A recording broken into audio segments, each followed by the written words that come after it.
Welcome to Burlap Teachers. Enjoy the video.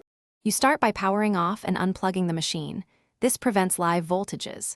Once done, discharge residual energy by waiting a couple minutes and ground yourself to avoid static damage.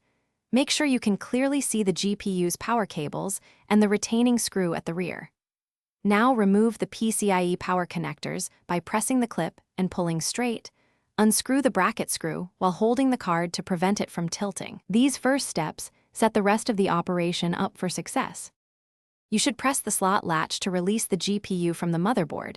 This frees the card, but it can still be tight. While supporting the card's weight with one hand, remove any remaining screws or release any retention clips. These often hide under cooling shrouds. Once all fasteners are clear, gently rock the card along its short axis to break the connector's seal. Avoid bending the PCB. Make sure cables routed to the shroud or case aren't snagged so the card can exit cleanly. You now lift the GPU straight out of the slot, using even pressure and keeping it level to avoid bending pins. Once free, set it into an anti-static bag or on a non-conductive surface. Hold only by the edges and bracket. Reinstall the case panel and test the system without the card if you need to verify other components. If removal was difficult, double-check for missed screws, hidden clips, or cable ties.